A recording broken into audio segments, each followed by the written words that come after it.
Great. Lovely to be here with you again, and really warm welcome. As always, it's lovely to look into the chat and see the kind, warm, welcoming messages that many of you are sharing there.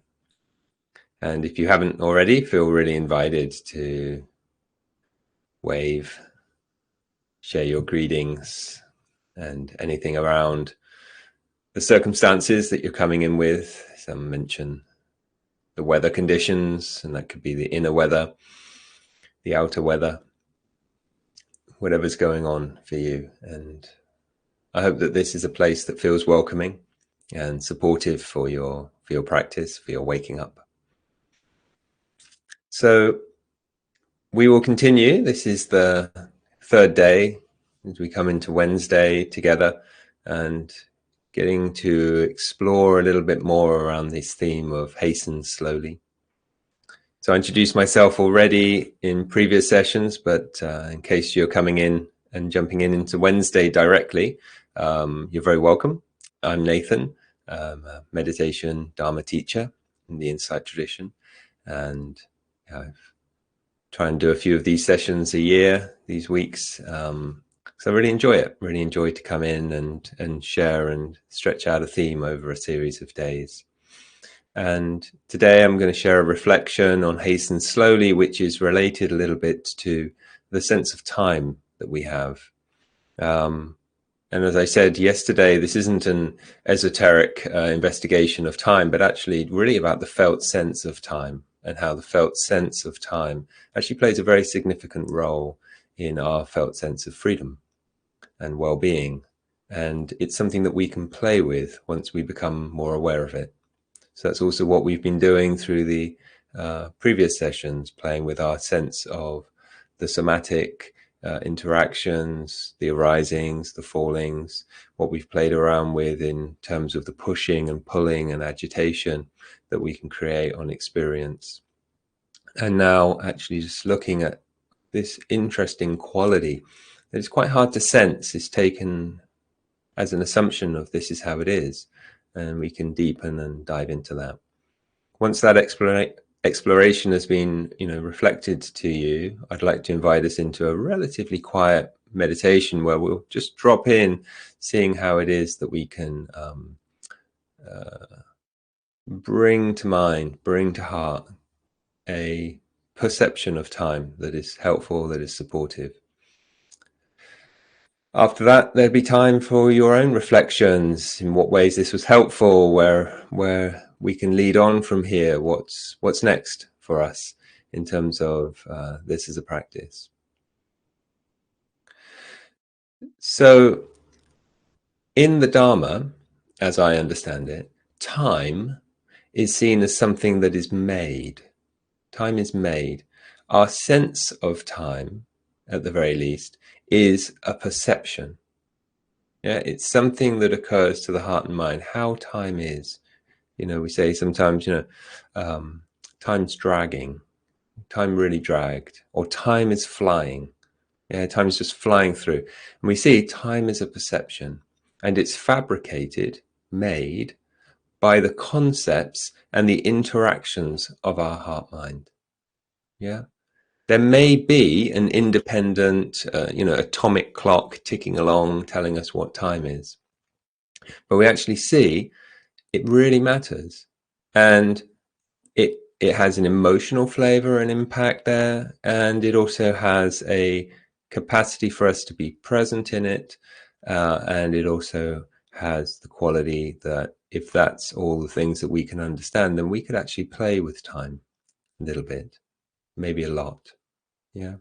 And these teachings actually extend really quite deeply into the principle of time. But I want to talk about ways that we can play with time that are very immediate for us. Yeah. And anytime you start talking about time and then you say immediacy and things, it's like if you have a brain like mine, it starts going, that's interesting. We're giving a time metaphor to working with time. So we're going to take our time with time, but take that time that's necessary so that we can get a flavor for it, feel for it, sense for it, and start to shape it.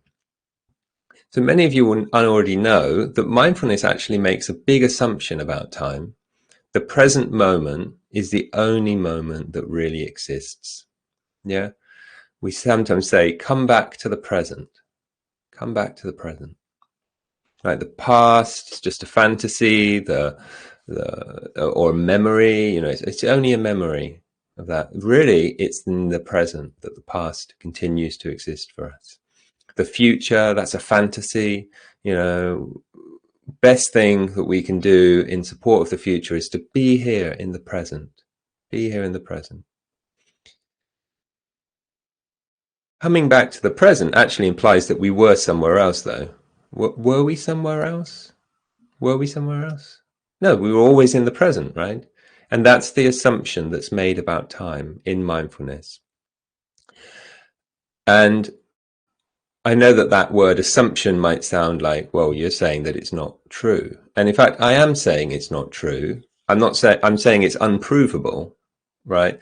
But actually, it's useful. It's useful. And that's what we want to look for in time. Yeah. And so let's use it to bring more freedom and possibility of possibilities while also understanding, okay, this is something that we're doing. Yeah. And over the next 2 days, I actually want to share contradictory stories about time, because both are useful, but also seeing that both are useful also gives us a sense, there's something we can do. There's something we can do. Yeah. So the idea here is the past, the future, they're actually fantasies. They're just imaginings. Yeah. The present here, that's the real. That's the real. Useful. Useful. Not necessarily true. Useful. There's nowhere else to be. The present, and when we come into the present, we'll see it's much more dynamic. Yeah. And it's much more alive. And there's a real benefit in heading there. In a certain way, there's nowhere else we can be cultivating our experience, really, than in this present experience. So why is this useful? It's useful actually because the sense of time builds as the sense of dukkha, stress, distress, agitation, reactivity builds. Yeah. All of those synonyms for dukkha, explanations of dukkha, that reactivity, that contraction, that agitation. That's the dukkha state. And it needs time. So if we have a sense, there's only now, we kind of step back into that. Don't worry about the rest. Just what's here. Can we meet that? Can we meet that? So ways that we build time pressure, ways we can see time pressure build up in our life and also in our meditation. When we rush, that reinforces a sense, I need to get somewhere. Sometimes we do that in the meditation. I notice mind's wandered away, rush back to the present moment. Yeah, rush back to the breath. Do we need to rush if we're already here? No, just rest back, or rest into, or bring the breath into this moment. Like really different concepts that maybe don't create such agitation for us. And at certain times, that's going to be important. When we see the elongation of something, when you have to make that choice between two cues. There's a cue here, there's a cue there. Which one's going to be the faster cue? We notice, I'm always about the faster. The question really is like, which one am I going to enjoy being in more? Which one can I really practice? Getting good at being able to be present, be sensitive, be alert, be alive. And when we suddenly notice our cue is going slower, or it's just been shut down, or something's happened, the contraction and dukkha that builds up. Yeah, I wish I'd gone in the other one. I knew I should have gone in the other one. That strengthening elongation that removes the capacity for us to be soft and subtle and sensitive and in deep alignment to our deeper intentions. Yeah, hopefully you have your deeper intentions in mind as you're entering into this experience, but also as you enter into that experience. Yeah. When we meet something that's painful in the body, how often we ask, how long is this going to last? Or more, probably, this is going to last forever. I have to do something about it. And that elongation in time makes an escalation of our urge to get rid of it. It's become something linked up to endless moments. Sure, I can be with this for a moment, but many moments, especially endless moments, that just feels overwhelming, and the reactivity builds. And that's actually based upon a time story that we're playing. Yeah. Through this week, we've played with this idea, just 3 breaths. Just 3 breaths. And within those 3 breaths, maybe just the in-breath. That's all I have to pay attention to for the next 3 breaths, just watching that dynamism, that fresh aliveness of the present experience and the benefits of that part. Or maybe it's the out-breath. That's what I need, that soothing, that calming, more than that enlivening and brightening. Go with that, groundingness. The dynamism, the aliveness, the present experience, just this, just this. And when we come into that, we're coming more into the present experience and the benefits that that give. So I was doing myself a retreat recently, and I was thinking about this hasten slowly phrase. And I felt like, I think I'm starting to get what this is talking about. And I think it again relates to time, relates to how we relate to time. When we're in a rush to get somewhere, we're often imagining there, out there, and not here.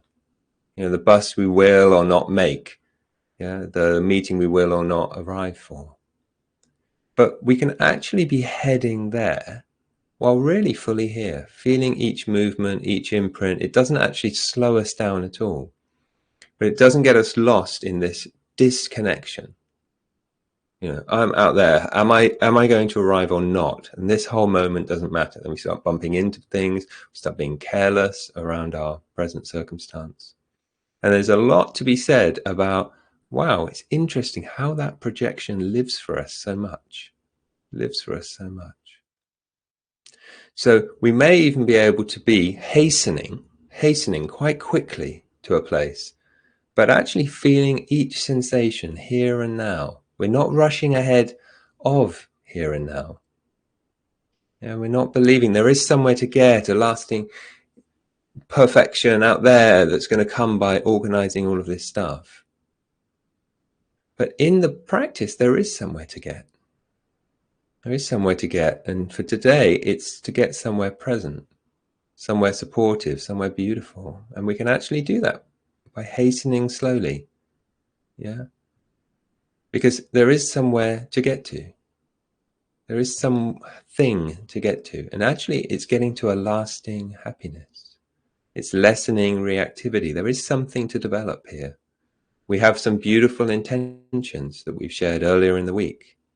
And you can just feel into it for yourself now, a reminder, or if you're coming in for the first time, the first reflection. If you could do anything with this body, heart, mind today, in this moment, if you could do anything, if you could bring anything into being, any quality of your heart, what would it be? Whatever comes, may that come true.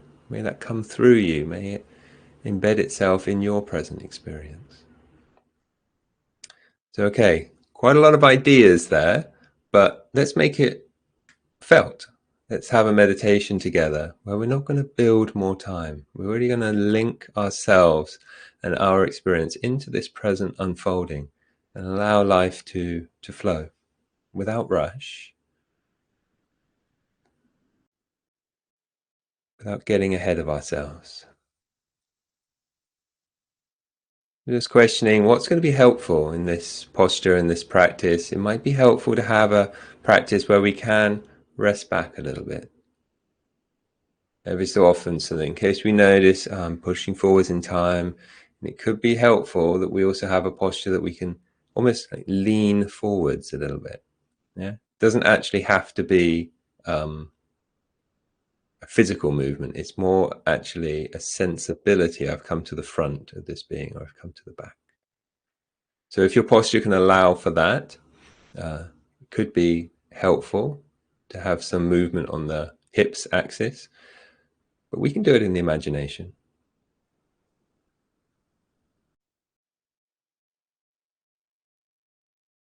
Let's just take a moment. We're not doing anything apart from not rushing. Not rushing. We don't want to get to the end of the meditation. Don't even want to get to the end of the breath. But we're not holding things back.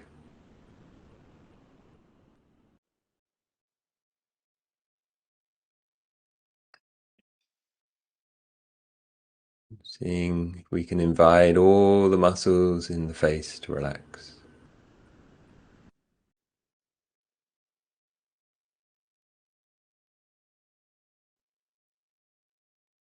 Still exploring for yourself. What is it? What's needed to not rush, not hold back?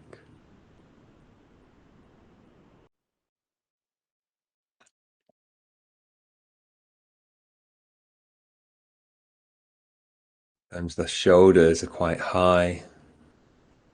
You can even roll them a little bit to relax. Neck, get fluid, loose.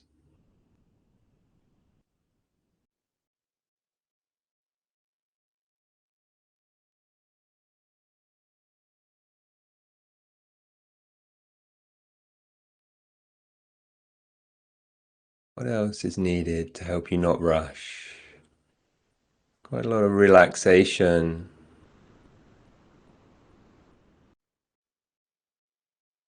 can benefit resting, resting deeply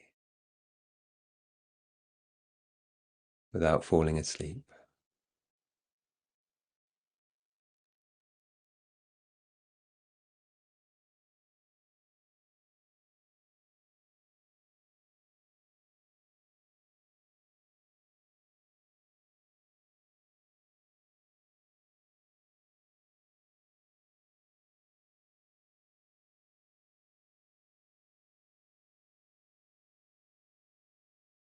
And from this place of deeper rest, would you like to guide the attention with the breath, maybe the body, or the sounds? Or if you prefer another sense door, another meditation practice, and you feel it aligns well with your intentions, really go for that.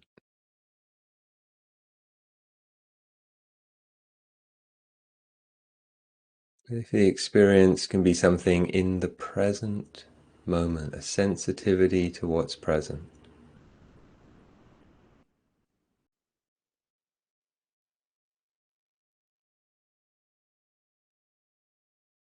when we can, really with that sense, there's no other time where we really exist, where we can really feel this existence.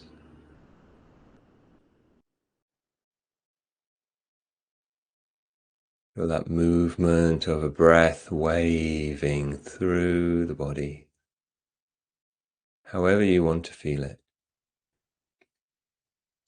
Anatomically, or as an energy that bathes, maybe comes in at the head all the way down to the feet, if you want.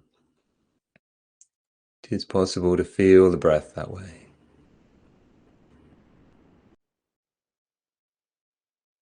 In any way you choose.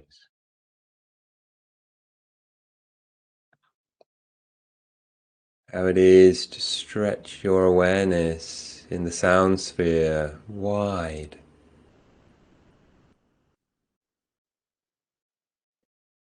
You can imagine that the whole sound awareness is like a sensitive eardrum, receiving the arisings and passings, the vibrations within the vibrations. Don't need to label any of them, and don't need to try and stop ourselves from labeling any of them, but listening beneath that. in this present moment, what's unfolding.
It would be interesting to notice where attention is.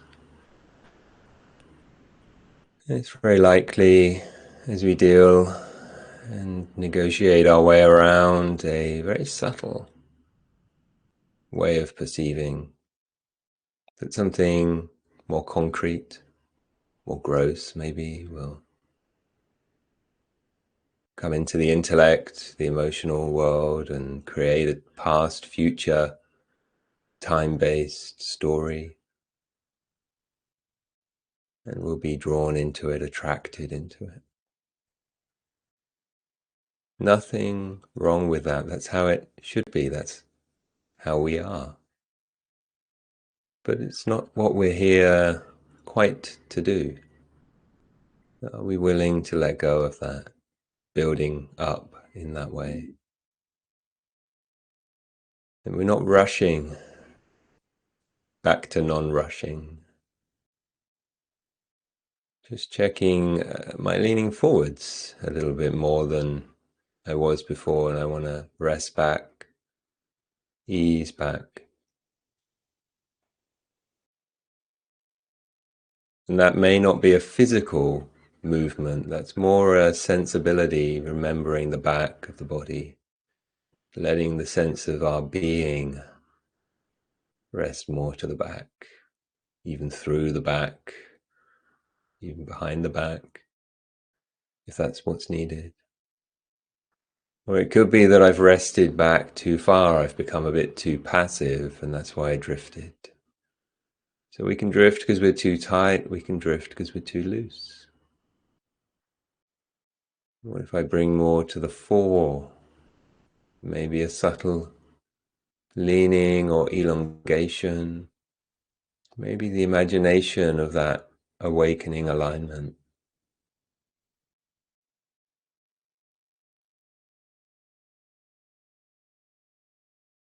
Here, this is your life, the present experience of your life. How does it feel? What's happening?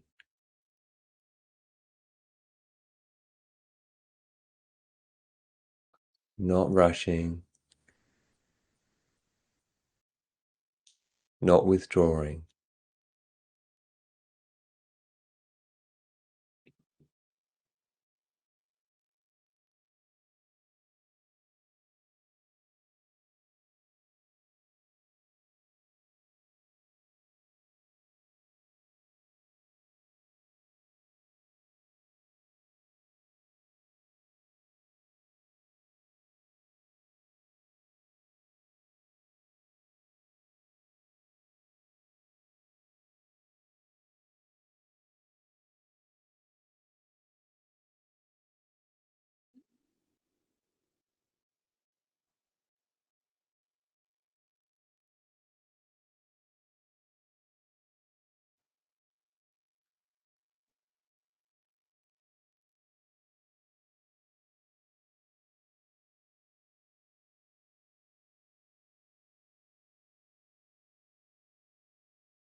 If our thinking is wandering, Notice how it also creates experience, and with that, it creates a world of time, time-based. What I'm going to do, where I'm going to go, what I did, what happened to me, what I should have done. And that's useful, it's beautiful, beneficial on the whole. You're worse off without it, but for this, to really get to know how I am, and in a certain way also who I am without that story, takes a bit of effort. It might be helpful for us to reincorporate the 3 breaths sense.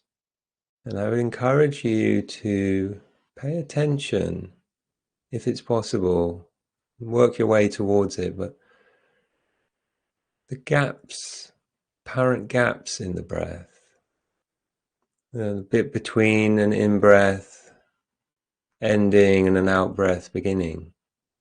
Follow into that area, let that become dynamic. Nothing's ever static in the present. It's rich. So we could guide our way through the whole of the breath. In a way, we could rest back in those periods of movement. Breaths coming in, and then we lean forwards into the silence, into the stillness. Rest back into the out-breath flow, and then lean in again into that silence. You might find the silence is quite active, maybe even noisy. Stillness between. But with the sounds, we have that same dance. Lean into the silence. It's incredibly alive.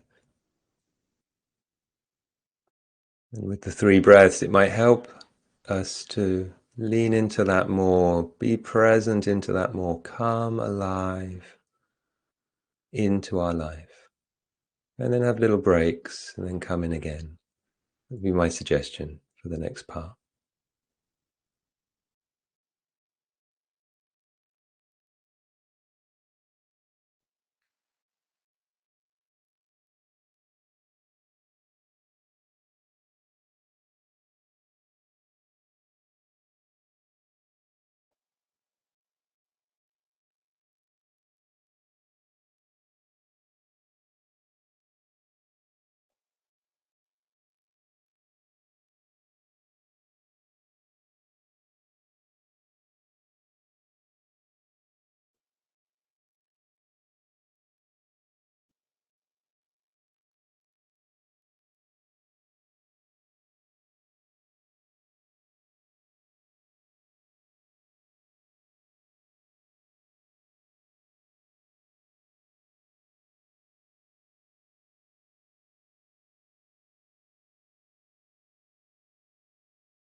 You may notice when there's a story that we're drawn into, time is implied there, but also there's a tightness, a kind of a squeezing in the energetics of the body, the awareness.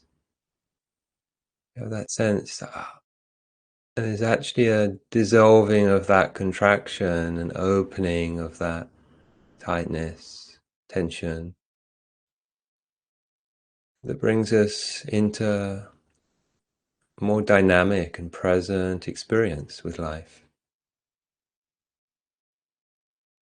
And that contraction is an aspect or even a synonym, expression of dukkha, stress. Distress is that squeeze, and we rest that back. Not all the way out. Not to be frozen with apathy, but actually with compassion, with sensitivity to what we meet. It might be helpful to include more that sense of welcoming, caring, allowing we explored yesterday, particularly around what might seem unpleasant and have been impacted by a sense of time. It's going to last.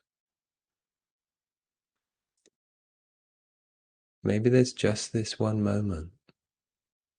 Just this one moment. That's all we have to meet. Not all the moments. And maybe we can. Maybe we should. Maybe that's what contributes to the healing that compassion wishes to see. Just this moment. Uncontracted, welcoming, allowing, caring,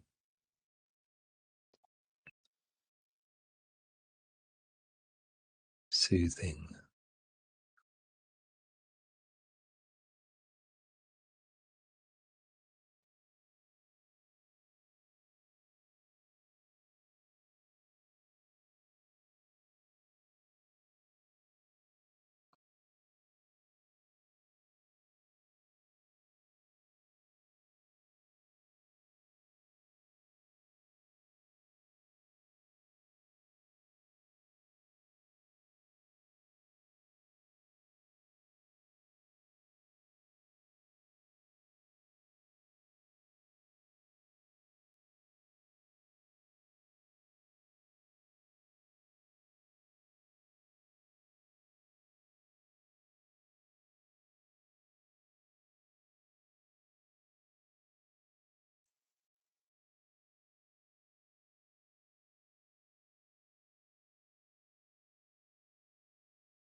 It's helpful, we can bring that caring attitude to anything. And if we're working in the realm of the unpleasant, I hope you remember not to go to the worst, most challenging thing, but actually something that we can already begin to see we can work with. It's here. Okay. Yeah, I don't want it to last. Interesting. But it can.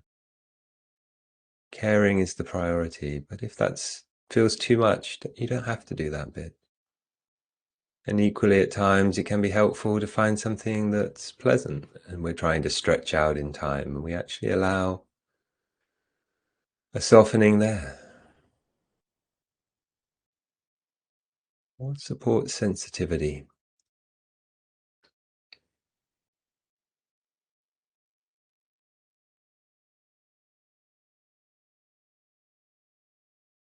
Supports not building time and building dukkha for us and for anyone.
Just this moment. It's all we have to meet, and meet as well as we can.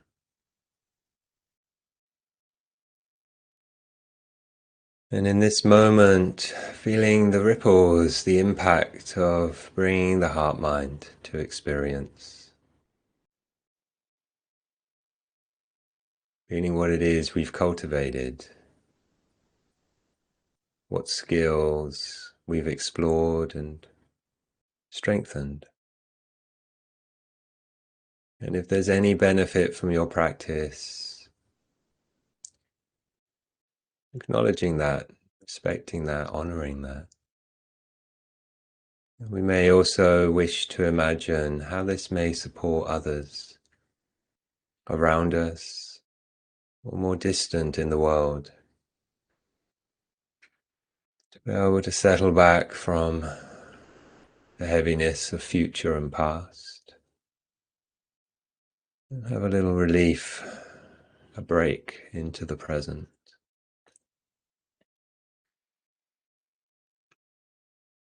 May our practice together be for the welfare and benefit of all beings, known and unknown, near and distant from us.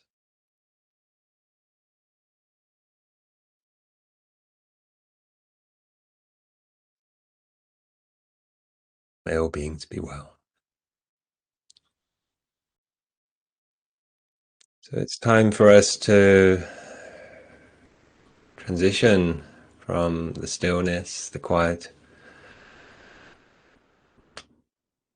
the internal, exploration, and see if there's anything we want to open up to as a group, as a community.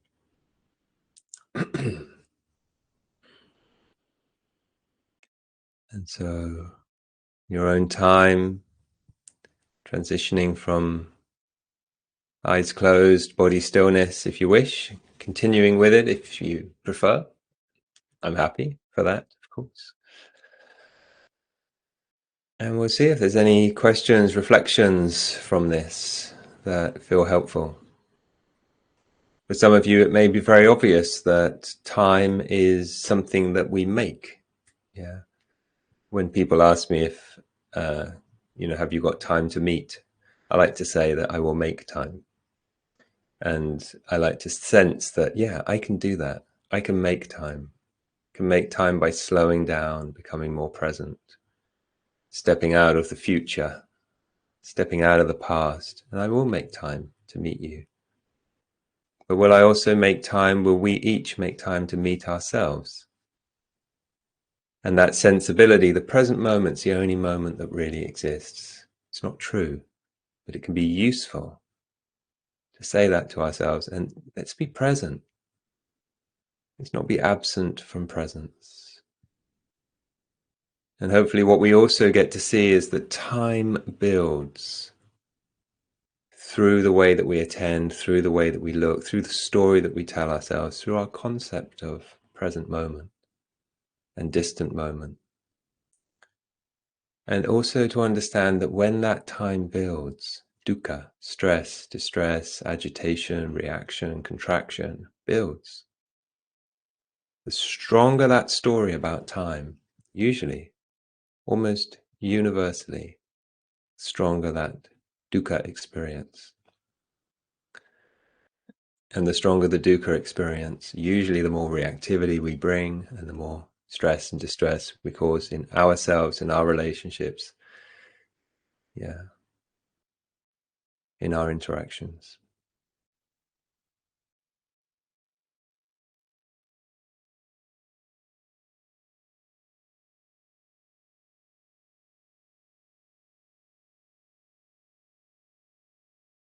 So I think maybe there's a reflection here from Ines.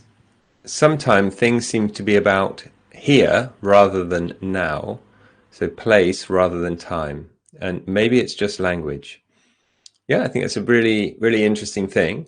There is a sense, and perhaps when we talk about time, we're actually really talking about space-time, as Einstein and colleagues were keen for us to see that actually we live in a four-dimensional space, up, down, left, right, forward, backwards, all of that. But also we have that sensibility of time, and time is playing a part. Time can be shaped, and we'll talk a bit more about this tomorrow, but also perhaps other times can be visited.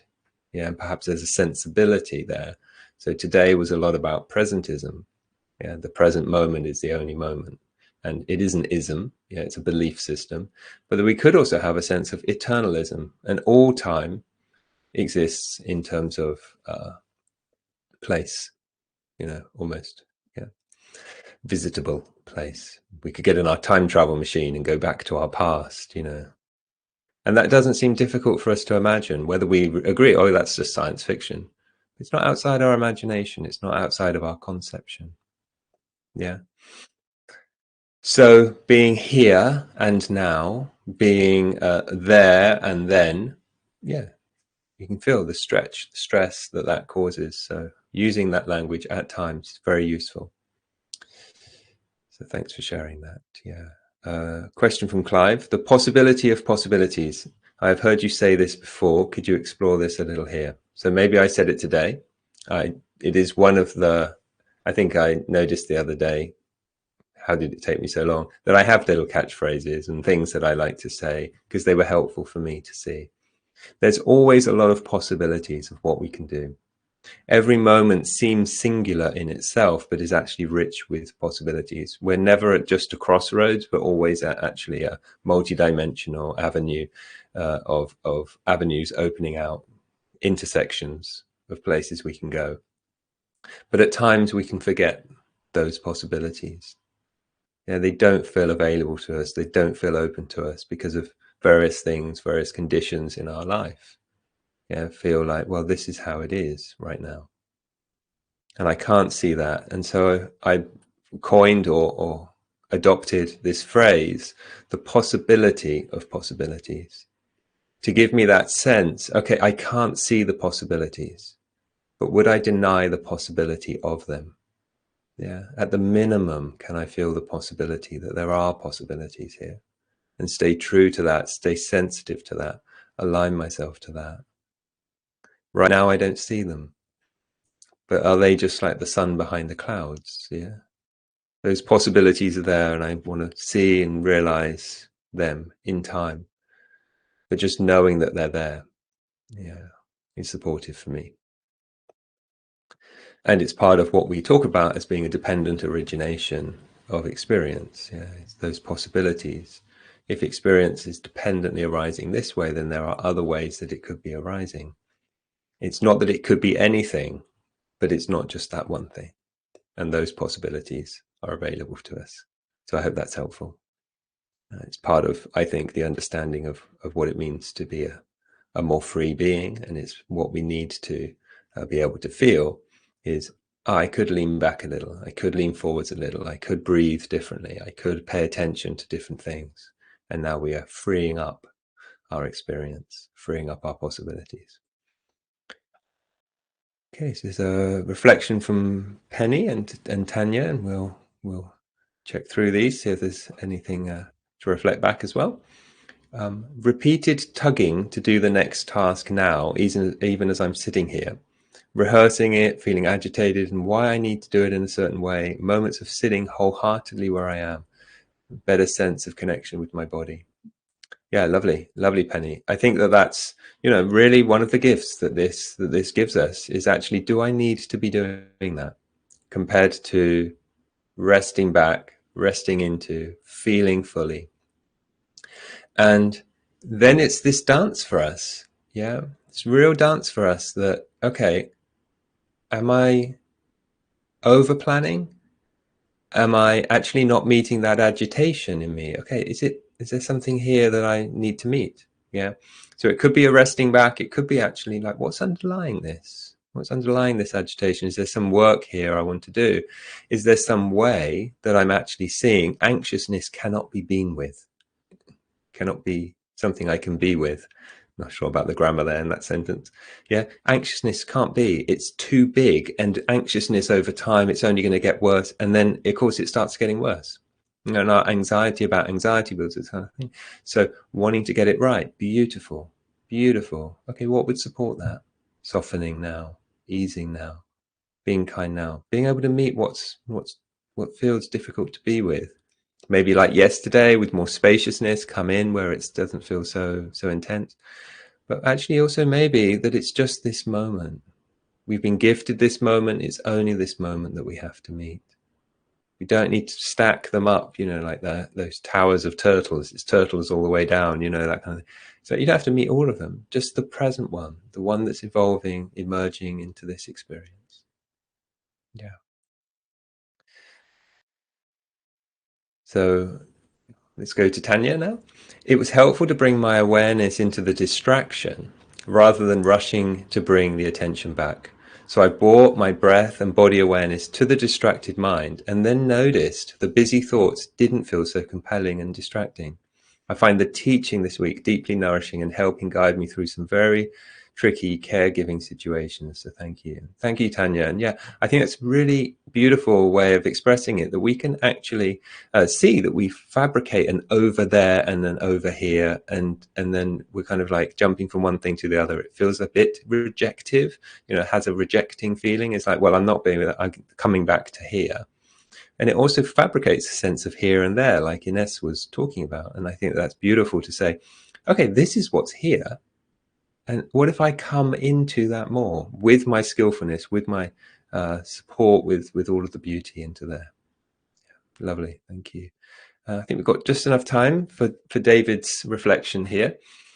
Wonderful concept of nothingness and unburdening ourselves of our unconscious inherent multitasking. Lovely way of putting it. Yeah. So again, this is something that we can adopt, and tomorrow I want to more reflect on, so when is this useful, and when is it limited, and when it might be helpful to choose a different time story, a different sensibility. And we touched on the story of the Buddha crossing the floods. I didn't push forwards. I didn't stay still. When I pushed forwards, I was whirled about. When I stayed still, I sank. By not pushing forwards, by not staying still, I crossed the floods. I crossed the floods, whatever those floods are for us. Yeah. Time can get flooded. Experience can get flooded. Yeah. So we'll open up to another dimension tomorrow. But for today, maybe bring this into mind at times when we notice, oh, I'm in the time story, time traveling. Let's get present. Let's get present. So thank you for being here. Wish you a beautiful day ahead. And yeah, really hope you have the time to come back in again tomorrow.